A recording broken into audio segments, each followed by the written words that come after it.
एक बार गौतम बुद्ध का एक अनुयायी जो कि सालों से गौतम बुद्ध के आश्रम में आ रहा था, वह उनके प्रवचन सुनता, आश्रम में ध्यान आदि करता और फिर चला जाता। लेकिन अचानक कुछ दिनों से उसने आश्रम में आना ही बंद कर दिया था। यह बात गौतम बुद्ध ने भी अनुभव की। एक दिन जब गौतम बुद्ध उस गांव से भिक्षा मांगकर वापस लौट रहे थे, तो रास्ते में उस अनुयायी का घर भी पड़ा। बुद्ध उसके घर के अंदर चले गए। अंदर जाके देखा तो वह इंसान आंगन में बैठकर कुछ काम कर रहा था।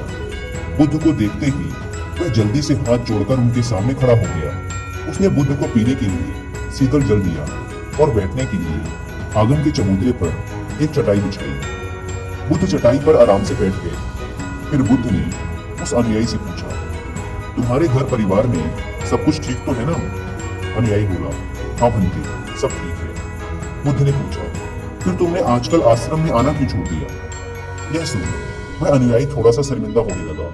फिर बोला, अब मैं आपको कैसे बताऊं बुद्ध? गौतम बुद्ध ने कहा, तुम निसंकोच कह सकते हो। अनुयायी ने कहा, मेरे वस्त्र बहुत ही पुराने हो चुके हैं, वे कई जगह से फट गए हैं, उनमें छेद निकल आए हैं, अब वो बिल्कुल भी पहनने लायक रहे ही नहीं। बुद्ध ने अनुयायी के वस्त्र देखे, वे सच में बहुत ही बुरी हालत में थे, जगह जगह से घिस चुके थे, कई सारे छेद थे उनमें। इसके बाद बुद्ध उठ खड़े हुए और मुस्कुराते हुए अनुयायी के कंधे पर हाथ रखकर बोले, चिंता मत करो, सब ठीक हो जाएगा। शाम के समय जब आश्रम से सभी अनुयायी बुद्ध के प्रवचन सुन घर वापस जा रहे थे, तो बुद्ध ने अपने एक धनवान अनुयायी को रुकने के लिए कहा। जब सब चले गए तो बुद्ध ने अकेले में उस धनवान अनुयायी से अपने उस गरीब अनुयायी को 2 जोड़ी वस्त्र देने को कहा।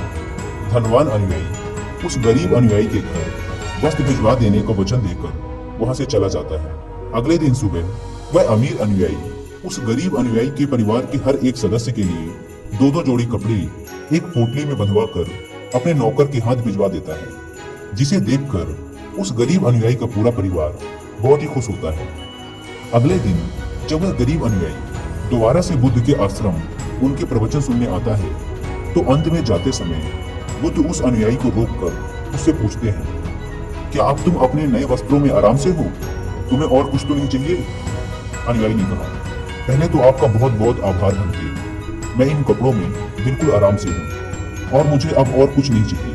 बुद्ध ने आगे पूछा, अब जबकि तुम्हें नए वस्त्र प्राप्त हो चुके हैं, तो तुमने अपने पुराने वस्त्रों का क्या किया?